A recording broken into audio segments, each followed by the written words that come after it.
Anyway, good evening. It gives me great pleasure to welcome you to the ITATI Council Lecture, a yearly event which always takes place in New York. So today the lecture is being given by David Young Kim. David, before I introduce him as a scholarly personality, I should say, has a long history with Villa ITATI. He was there as a graduate fellow some 10 years ago, I believe. Time flies. And he was there also as visitor on various occasions and events. But more importantly, he will be a fellow this year, a full-year fellow, part of the cohort of 2019 and 20. David Young Kim received his BA from Amherst College in English and French literature, and his MA and PhD from Harvard University, and I should add, biographically speaking, that he was my student at Harvard. He's associate professor now in the history of art at University of Pennsylvania, as well as a visiting lecturer at University of Zurich. He was a postdoctoral fellow and wissenschaftlicher Assistent in Zurich for 5 years and has remained associated with the institution. His book, The Traveling Artist in the Italian Renaissance, Geography, Mobility, and Style, was published by Yale University Press in 2014 and was a finalist for the Ralph Waldo Emerson Book Prize. It explores 16th century discourse concerning artists' travel and the impact of that travel on artistic process, in particular on stylistic change. More broadly, the book examines artists' journeys in relation to Renaissance ideas concerning geography, the environment, the act of creation, and selfhood. He has also published essays on cartography of the New World, in particular, the horror of realistic images, cross-cultural exchange in the Mediterranean, the reception of Gentile Bellini's sojourn at the Ottoman court, and architectural representation. He has edited the volume of essays entitled Matters of Weight, Force, Gravity, and Aesthetics in the Early Modern Era, published in Berlin in 2013, which examines the theory and exploitation of weight as an aesthetic category in works of art in the early modern period. His current book project, and the lecture he will give today is related to that, is entitled Groundwork, the Field of Renaissance Painting. This book seeks to develop a model for thinking about the early modern picture from the viewpoint of the ground, according to 3 resolutions. Ground as material support, that is the stuff it's made of. Ground as plane, and ground as background. Beginning with gold grounds in the 14th century and concluding with the darkened grounds of Baroque tenebrism, think of Caravaggio and others thereafter, Groundwork explores how painters embrace the multiple meanings and possibilities of ground to achieve compositional and narrative aims. So as I said, this lecture, which is related to the Moroni exhibition at the Frick, is also related to David's current work. So please help me welcome David Kim.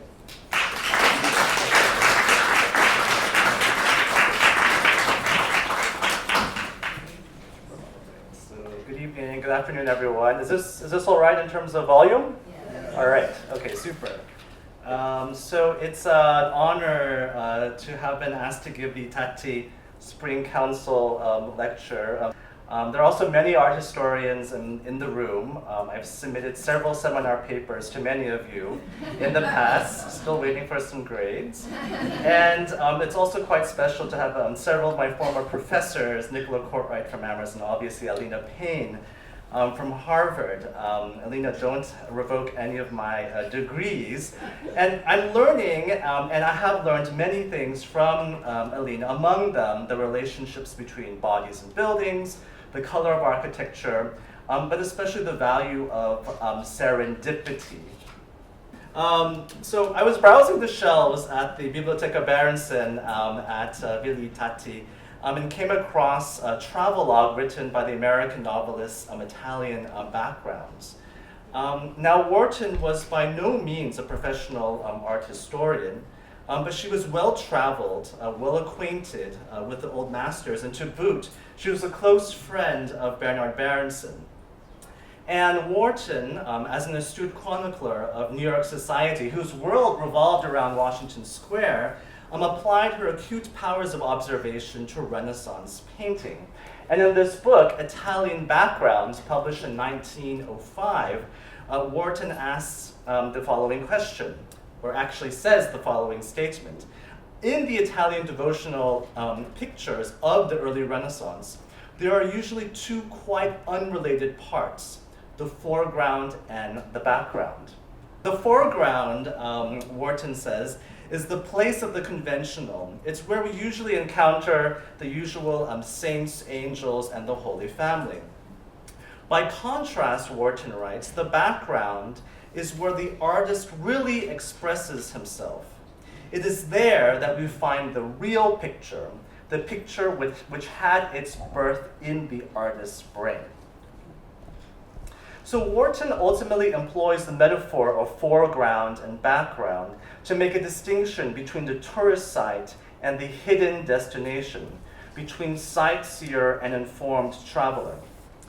Nonetheless, her observation that the background is where originality resides shows us how we usually privilege figure over ground. And so I'd like to ask the following question. What would art history look like if we momentarily diverted our attention to the ground, or from the figure, in fact, to the ground? The material preparation of the support, the pavement, the earth on which we all stand, and especially the background of the Renaissance picture. So ancient vignettes about the origin of painting notably involve the ground, and that is to say in the form of the wall. Pliny the Elder attributes the discovery of painting to the act of tracing a line around the shadow of a beloved. The daughter of a potter from Corinth falls in love with a young man about to depart for a journey. And when he was going abroad, Pliny recounts, she drew an outline on the wall of the shadow of his face as thrown by the lamp. So here, in this anecdote, painting as a medium comes into being through certain physical conditions. First of all, a ground. And this ground takes the form of a wall, the wall on which the Corinthian maiden draws around her beloved's shadow. But the wall isn't simply the backdrop for this story. It's actually a place of tension. It stands on the edge between domestic interior and distant destination, between the couple's shared physical presence and their reconstitution as two separate entities, the observer, the daughter, and the absent sitter, that is to say, the beloved. And while the lover will always carry his shadow with him, the maiden will always have the wall. For his Florentine residence, the artist and biographer Giorgio Vasari painted a variation of the myth. And as Maria Lowe observes in her book, Still Lives, who is among us today, here it doubles as the beginning of self-portraiture. To this, I would add that the wall, the monochromatic field, becomes the charged site where painting thinks about what it is by thinking about where it is, namely on the limit of grasping and releasing the beloved. So I'd like to think about the problem of the wall, and more generally the ground, in the portraiture of Giovanni Battista Moroni, the subject of an exhibition curated by Amy Ng and Simone Facchinetti, and currently on view at the Frick Collection. I know several of you have seen the Moroni several times, so hopefully we can look at the paintings a bit askance. Now, a range of sitters, from poets to the northern Italian elite, inhabit Moroni's canvases. And the common denominator in many of Moroni's portraits are his gray grounds. And if we were to come up with a typology, and I owe this typology to Linda Wilk-Simon, we could formulate it like this. In his bust-length portraits, backdrops are a field of gray surrounding sitters. Gray grounds feature in Moroni's longer portraits that emulate courtly portraiture, and in his three-quarter length portraits, gray grounds assume the form of architectonic elevations that hug and frame the body. The third category might be his full-length portraits. And here, gray grounds are both floors and walls where these sitters stand. And gray grounds here are obviously a recurring theme throughout Moroni's work. They rise, crumble, and when inscribed with words, speak to us, though their sitters remain mute. So scholars routinely dismiss these grounds as mere foils or formulae, that is to say, neutral planes of color that exist simply to set off and contrast with the figure. But I want instead to diagnose the complex behavior of ground in Moroni and propose something else. Namely, in Moroni's portraits, ground is not simply behind the figure or adjacent to it. Instead, ground permeates figure. That is to say, ground erupts through layers of paint to infiltrate the color and texture of the body. And in addition to permeating the figure, ground becomes an extension of that figure. In other words, the sitters exist in a state of interplay with their supporting structures. We usually think of the face as the place where we can understand a person. So as the saying goes, the eyes are the windows to the soul. Or else we can identify somebody through costume or gesture or their attributes. But Moroni dispenses with these cliches. For on these walls, access to an inner life is hinted at, though not shown, suggested, though not fully revealed. We have what we might call walled figures or figured walls. The figure takes on properties of the wall, and the wall takes on the properties of the figure. Therefore, the interaction between figure and wall works together to express the psychic life of the sitter, yet at the same time restricts complete access to inner life. So let me explain what I mean by asking this question. So what brought the first humans together to form societies? Was it fire or was it water? The answer is neither, according to the Renaissance architect and art theorist Leon Battista Alberti. Recalling the ancient Roman architect Vitruvius, Alberti states that it was in fact the wall, along with the roof, that drew and kept the first humans together. And to describe the first human settlement structured by these walls, Alberti uses two key words: contenere, literally to hold with, that is to say, to contain, and conciliare, to call together. And without taking Alberti's words too literally, we might nonetheless use them to characterize the wall in the Renaissance picture. Namely, the wall acts as what we might call contingent containment.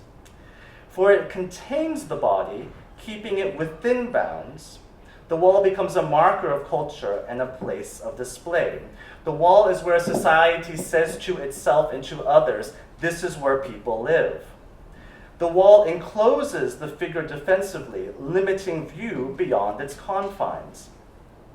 Yet at the same time, this containment is contingent. Despite its association with human settlement, the wall can also be transitory. The figure can obviously move away from the wall, or else the wall can crumble away, alluding to the future of oblivion and the elemental past. So the wall's dual nature, this ambiguity, has much to do with the color of Moroni's grounds, namely their grayscale. Gray has an uncertain position on the chromatic scale, able to oscillate between brilliance and dullness. And as a mixture of white and black, gray both absorbs light, but it reflects it too. And in the vernacular of Renaissance Italy, different words attempted to grasp these different shades of gray. So grigio for gray, cinereo for ash, plumbeo for lead, and berrettino for a brownish gray. And gray spanned the spectrum of economic value as well. Franciscans, mendicant Franciscans, adhering to their vow of poverty, wore humble robes that were a colorless brown gray. But true gray was also a prestigious color. It was difficult to achieve in the dyeing process because it was difficult for the dye to hold fast to the textile. And therefore, gray had to come in the form of such expensive materials as fur. The word vaillo, vert in French, or miniver in English, referred to the color of squirrel fur, a variegated white, bluish, and gray, and the pattern were when pelts were stitched together. And here I'm showing you a miniature from a life of Clytemnestra and Agamemnon, where in fact you can see Agamemnon, who is about to be killed, and he actually reveals the inner lining of his luxurious coat, which is composed of these poor little squirrels stitched together to create this pelt. And it's also interesting how you see this friar in this type of brownish gray, somehow maybe forging some type of economic conflict between humble robes on one hand and a luxurious fur on the other. But gray is also a color through which Renaissance painters worked out the overlaps and distinctions between painting and the adjacent arts of sculpture, architecture, and other media. So in Parmigianino's Portrait of a Collector, which I show you here, dated to before 1524, gray ground is the chromatic field from which emerges the relief sculpture of Mars, Venus, and Cupid to the left. This is placed at a disjointed angle with a landscape painting to the right, which also doubles as a distant view outdoors. The play between light and darkness sets the effects of relief and spatial recession at odds with one another. The sculpture protrudes while the painting recedes, and the human figure serves as the hinge between these two. Both sculpture and landscape seem continuous with the gray wall, though the distinctions and transitions between these zones are not easy at all to grasp. So gray, I want to say, describes a zone between space and non-space, between somewhere and nowhere. And take, for example, Titian's Man with a Quilted Sleeve, perhaps a portrait of the Venetian aristocrat Girolamo Barbarigo, dated 1510. Now, of course, the painting has a number of projecting components, including the gaze of the sitter, the texture of the cloth, and the parapet inscribed with Titian's initials, T and V, down below. Yet also compelling is the portrait's gray ground. We might perceive this zone in different ways. It might be a solid wall, perhaps a fluctuating atmosphere, or else simply a place of shadows. And for some, this gray ground might even have evoked the canvas support with the prepared ground ready to receive more paint. So more than a mere foil then, this gray ground has a consistency.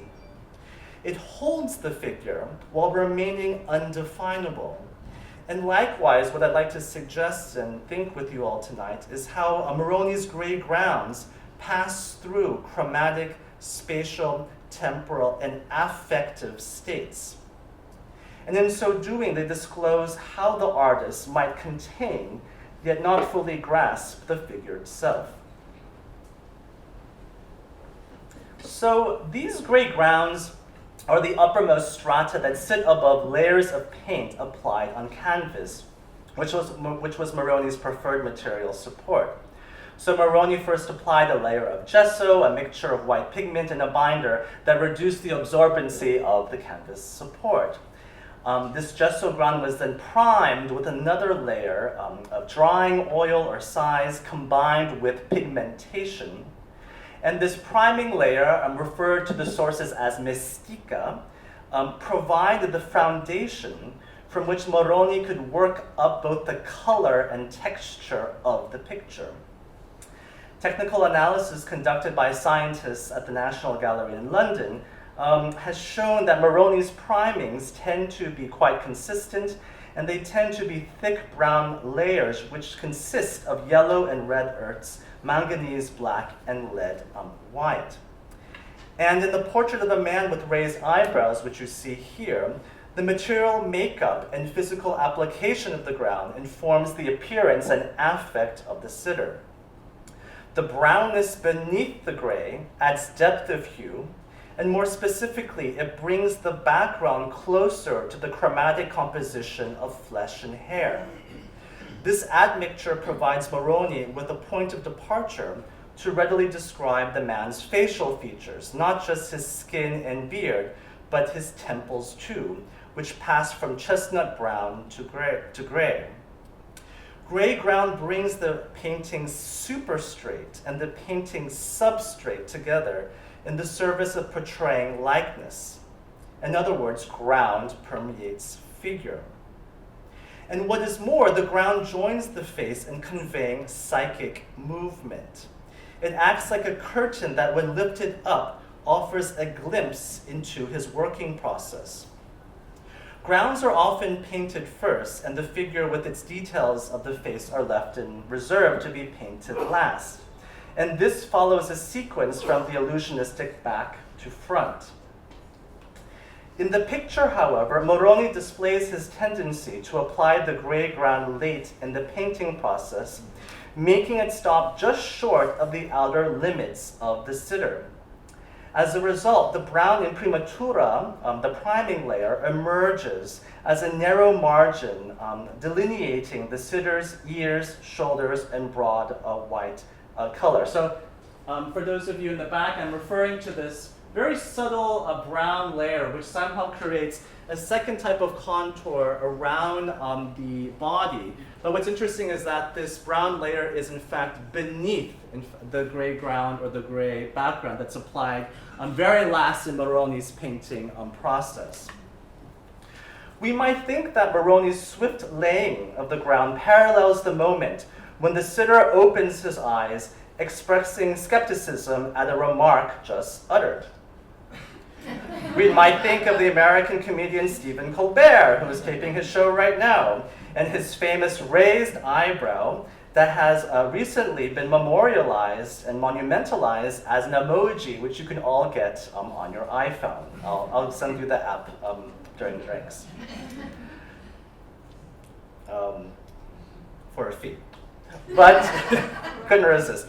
But returning to our Renaissance Colbert, professorial salary, but returning to our Renaissance Colbert, perhaps Moroni's sitter is expressing both surprise and skepticism at what he feels, the brush that brushes against his collar as he makes his own image. And here we're reminded that the word tokko, touch, can also refer to brushwork. So the raised eyebrow was a topos in physiognomy. This was the classical body of learning that aimed, in Aristotle's words, to detect how the movements of the soul could be revealed in the body. But here, the raised eyebrow does more than convey the sitter's skepticism. The eyebrow also might correspond to the lifting up of the gray ground, like the curtain. The face itself comes to express Moroni's prestezza, the handling of the brush, which is paradoxically rough and dexterous. So although this gray ground appears to surround the sitter, it actually is a reactive ground. It's some type of responsive zone. So Moroni disturbs the stratified layers of paint that enclose the figure. He shakes them up to picture a kinetic mode of feeling. And this interplay between sitter and wall, what I've called contingent containment, also transpires in portraits organized around bodies and buildings. And one of Moroni's most common types of grounds consists of the figure, either full or half-length, standing on a stone pavement and placed against walls, columns, and niches, often in ruins. An early example of this architectural ground is his portrait of a gentleman now in Milan. Moroni's teacher, Moretto, often included such architectural backgrounds in his paintings, And we should also remember that Moroni's father, Francesco Moroni, was active as an architect and stonemason. Yet Moroni's portraits show more than just a general understanding of classicizing architecture in Cinquecento Italy. He deploys architecture, I'd like to propose, to meditate on the articulation of the human body. Articulation in two senses. Articulation in the sense of joining together of limbs, and articulation in the sense of formulating words and expressing emotion. So he likens wall and sitter to the anatomical parts that come together to form a joint. But let's remember as well that joints can snap out of place too. So a portrait dated 1560 features the Spanish aristocrat Don Gabriel de la Cueva y Giron, the 5th Duke of Albuquerque and the Governor General of Milan. We can see how Moroni articulates Gabriel's physical stance by joining limbs, one head, attributes, one head, many attributes, and one costume. But this construction of stance involves more than just the articulation of the figure. Moroni draws a series of analogies between Gabriel's joints and the design of the wall, which offers some type of abstracted version of his body. Conversely, I would say, Gabriel's figure incarnates the features of this architectural interior. So if put into words, these analogies might sound like this. Thigh is to hip as plinth is to ledge. Spine is to elbow as pilaster is to niche. Renaissance architectural theorists, in emulation of the ancients, elaborated on the conventional description of proportions of a building in terms of body parts. Walls were compared to bones. A cornerstone should extend into a wall like an elbow. And Moroni extends this metaphor into the domain of portraiture. Consequently, the effects of Gabriel's stance move beyond the figure and reverberate in the surrounding architectural field. The wall's chromatic vibrancy is a case in point. Like in the man with the raised eyebrow, the brownness in the gray approaches the coloring of flesh and hair.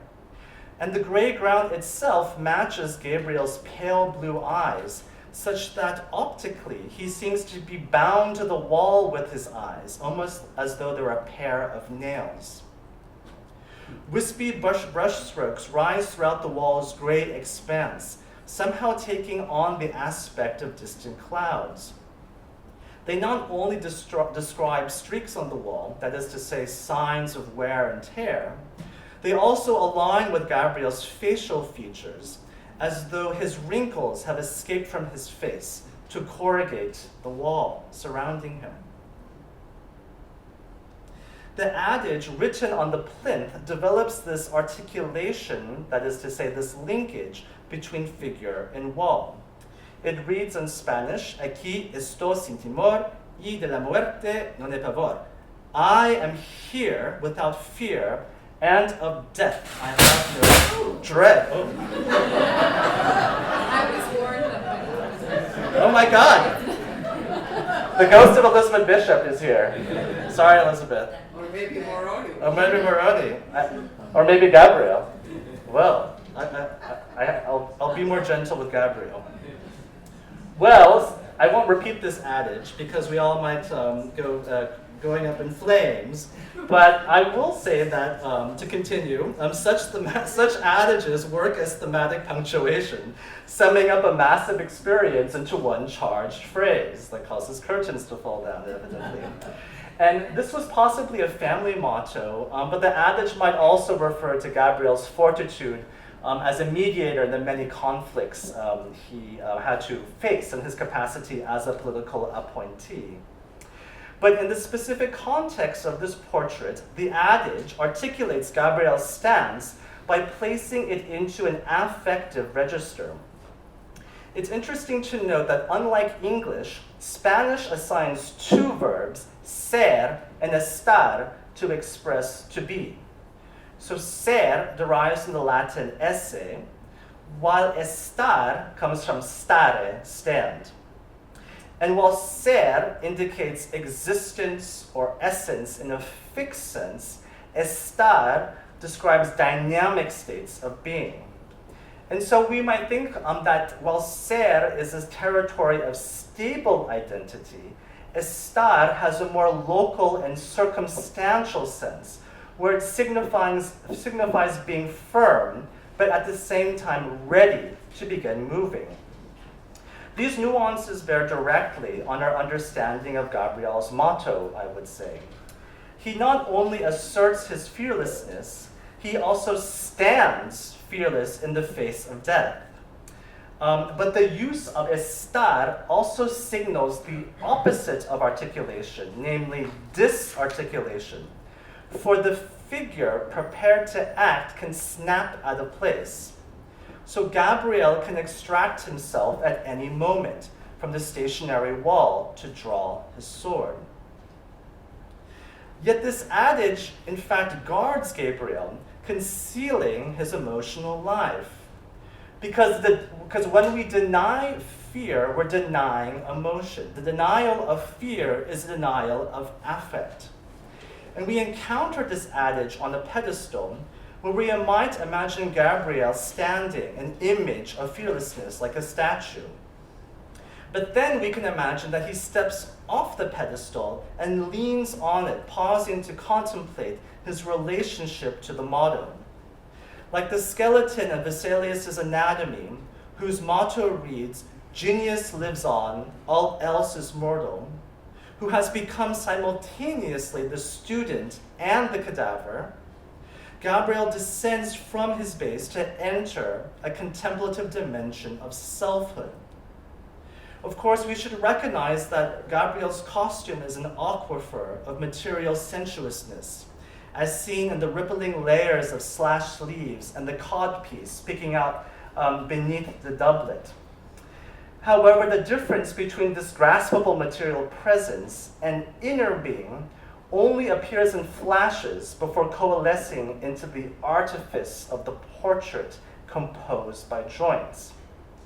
In the end, I want to say that we really see nothing but a walled figure and a figured wall, two types of an impervious defensive enclosure. In the so-called Portrait of a Poet, Moroni pursues a variation on the analogy between body, architecture, and affect. And here too, body corresponds to wall. His upright posture echoes the verticality of the gray stone pilaster and the successive layers of brick. The hip coincides with the pedestal, and even the bending of the joints in the figures and wrist emphasize the molding profile. Linked to the body is the wall, open to the sky. Exposed to the elements, it shows signs of wear and weathering. These converge with the poet's face and body. Calligraphic cracks in the stone approach the bravura of script. Alluding perhaps to the poet's febrile mind, the clefts point to the sitter's eyes and upper skull. Water stains along the pilaster follow the length of his trunk. They stream down from the cracks next to his eyes like falling tears, or else like the blood flowing down the central arteries along the length of his body inside. The jagged edges of the bricks mirror the poet's profile, its high forehead and prominent pose. So this wall perhaps refers to architecture that juxtaposes brickwork with plain pilasters, and perhaps constructed from a local gray stone, such as macigno. The pairing of stone revetment over brick is widespread in mid-16th century architecture, especially on the facades of northern Italian churches. And one such example is the funerary chapel in Milan, known as the Mausoleo Trivulzio, designed by Bramantino in 1512. And I'd like to acknowledge current ITATI appointee Mike Waters for this astute observation. The Mausoleo Trivulzio was designed by Bramantino in 1512, and its facade pairs stone pilasters in the Tuscan order against brick. And in the portrait of the poet, Moroni's pairing of brick and ashlar stone presents architecture in decay. As Marvin Trachtenberg has taught us, Renaissance architects were keenly aware that their buildings were subject to tempus edax, devouring time, the teeth of transience. Alberti commented frequently on buildings and their vulnerability to the elements. He described how walls might fall apart, how the bones of the walls might be broken. Stone like wood could split and warp, containing unseen abscesses and pockets of decayed matter, which eventually swell up. Weathering turns architectural exteriors, which we often take as exemplars of solid immutability, into their opposite, places of constant mutability. Wind and weather erase one surface and expose another surface that is concealed in the depths of a building structure. There is an irony to weathering, for when buildings weather, their fragmentary nature recalls the process of their being built, brick by brick. In the portrait of a poet, the kinetic property of weathering has affective force.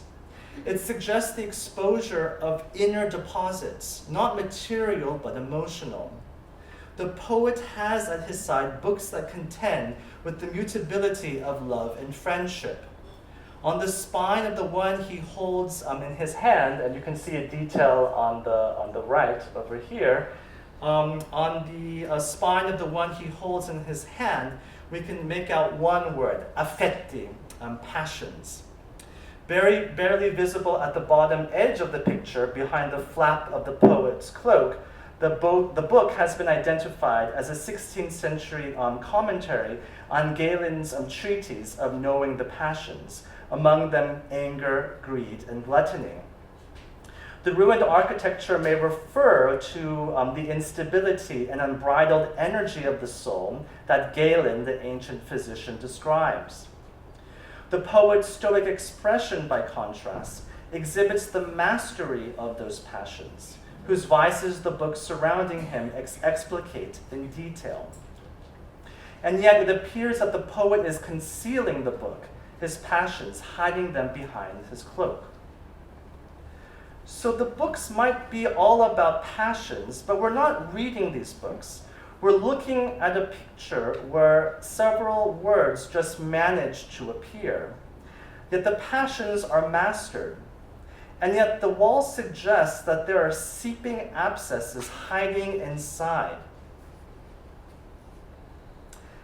So let's now turn to the last portrait I would like to examine with you all this evening, the famed portrait of the Bergamese nobleman Gian Girolamo Grumelli, also known as the Man in Pink. I'm still formulating my ideas on this portrait, but I'd like to point out at least three of this work's distinctive qualities. First, its coloring. Second, the interest in decay. And third, the sword that acts as a pivot between figure and ground. So first, color. Warm pink and cool gray recur on a micro and macro level in the picture, intertwining both body and building. The pilasters of gray stone project from the elevation of pinkish bricks, and joining and fusing those bricks are layers of gray mortar paste. Meanwhile, delicate silver thread delineates the stems, leaves, and flowers, which course throughout Grumelli's magnificent pink silk costume. Italian Renaissance authors use the verb arrossire, literally to turn red, to describe this change of states, the ripening of figs, the inflaming of passion, or blushing and embarrassment. And we can see that this arrossire seems to progress in Grumelli's face. The flesh in his cheeks rises from his pink jacket through the vessels of the stems of the plants embroidered on it. Like the man with the raised eyebrow, Grumelli's body is caught at the moment of reflex action between sensation and bodily response. Grumelli's flushed face could allude to his marriage. The festivities took place the year after the portrait was completed in 1561. And another possible reference are the beadwork knots that you see here on his garters, since the expression to tie the knot appears in Romeo and Juliet and was in use in many languages, ancient languages as well, centuries before. But here the knot, a type of soft joint, literally ties pink and gray together. It's interesting to note that the motif in pink and gray shows the contrast between cold stone and warm flesh. We might think of the flashes of pink in the ground as the moments when stone blushes. Moreover, this motif resonates with landmarks in the cities where Moroni was very active, where he lived and worked, Brescia and Bergamo and Brescia. So in Bergamo, these include the baptistry and Bartolomeo Colleoni's commemorative chapel, which you see here on the left. And in Brescia, the Monte Vecchio di Pietà, Santa Maria dei Miracoli, and the Martinengo monument. So these buildings all exhibit the same motif of pink and gray, using different varieties of sandstone, limestone, and marble extracted from quarries relatively nearby. And many of these monuments are actually memorials. It's almost as though the pink keeps the flesh of the commemorated individual fresh in the mind.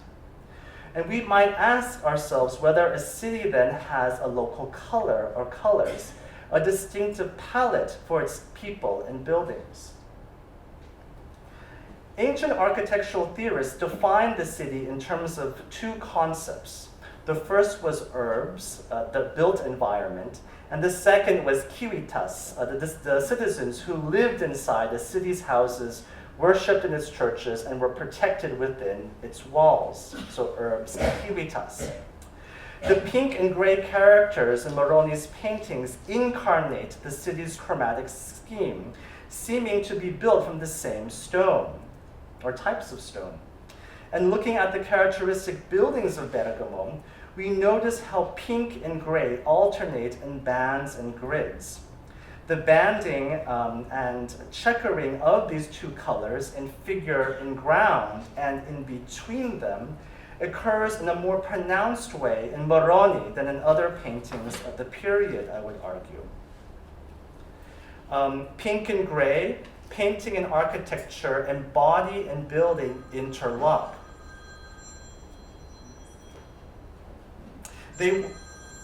They work together to imagine a shared political existence arising from the walls of a city that itself is colored by its particular location. As in heraldry and coats of arms, the colors of the landscape are abstracted to form a symbol that represents the place. Identity, we could say, is grounded, a product of geography and deep geology. But is the self, we could ask, is the self ever really anchored, however deep the quarries beneath its feet? The distinctive mark of the figured self is its containment by the wall, but in Grumelli's portrait, the figure's containment is contingent. He stands against a scene of decay. The pilasters and walls are chipped and stained, the niche is crumbling away, overgrown with plants. A lone foot remains of what was once a heroic sculpture. Its torso has tumbled to the ground, and the ground itself is cracked, accumulating clouds of dust. The portrait dramatizes the idea of transition, the passage between different states of being. The relief itself reflects on this concern with transition in terms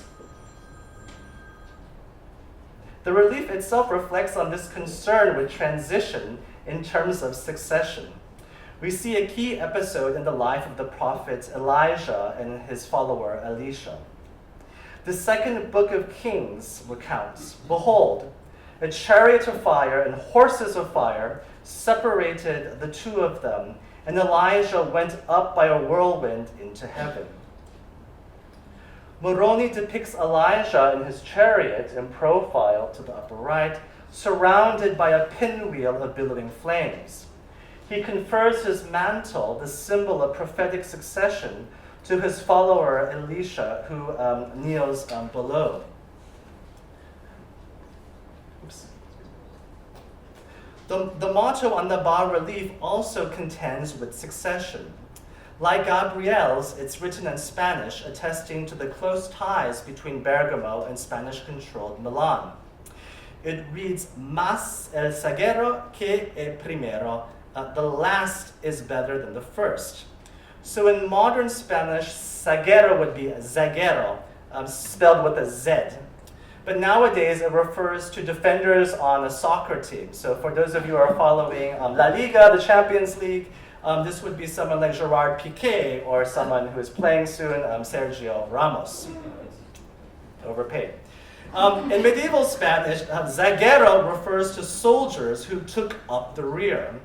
And so the caption might then read, "He who follows is better than he who leads." So scholars have interpreted the motto and the relief as commentaries on the sitter's life. As has been pointed out, Grumelli was the second, not the first husband of Isolta Brembatti, the woman he married in 1561, following the portrait's completion. Moroni painted Isolta herself at least twice. And on the right, I show you the earliest of the supposed portraits completed at least 10 years before in 1550. On this view, then, Grumelli would be the erotic victor to Isolta's first husband. Grumelli is literally mas, more and greater. As the first ones fall, the followers rise. But how does this transition operate in the organization of figure in the wall? Grumelli's sword makes an explicit connection between the monochromatic relief and the vibrant costume. The flames surrounding Elijah's chariot imply red. And we can imagine then that the sword conveys those red flames from the colorless relief. And this gets transferred to Grumelli's costume with its florid ornament and codpiece, framed by his hands where the coursing of blood is visible. Grumelli's cheeks in turn inflame and underscore the triumph of youthful vigor. Grumelli was 24 at this time. Figure, in other words, draws on ground for its vitality. Seen from a different perspective, Grumelli's sword cuts across the illusionistic relief, right above Elisha's hand, just before he can catch Elijah's mantle. The diagonal splits the scene, causing the transfer of prophetic office to exist in a state of indefinite suspension. Elisha will forever then be awaiting the prophet's cloak, perpetually hanging in the air. This might seem to recall Grumelli's identity as successor into question, but we could look at this in another way. While Grumelli is surrounded by signs of decay, for him at least, the aging process has stopped, has been arrested. The gray wall encloses him, yet its ruined state shows that this containment can only be temporary. The sword is an instrument that puts a pause in transience. It cuts through it. We might think of the Italian expression ritagliare del tempo, or ritaglio del tempo, that is to say, literally to take time, to cut out time for yourself. So finally, we might ask ourselves, what happens when Grumelli takes a step, drawing his sword away from the relief? At that point, the prophetic succession will be underway.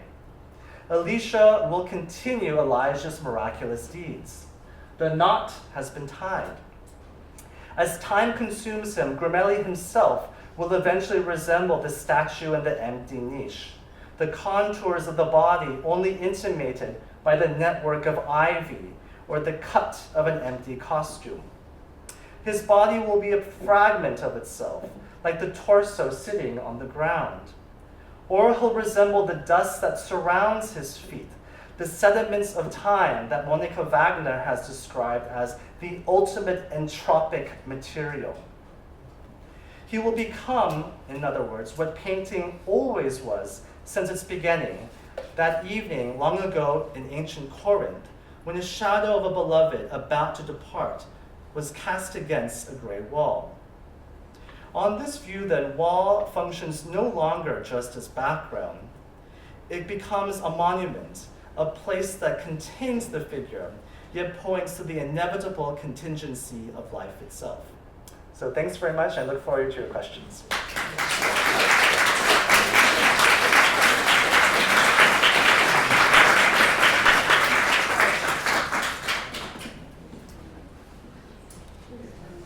Or should we go straight to drinks? I wouldn't mind that at all.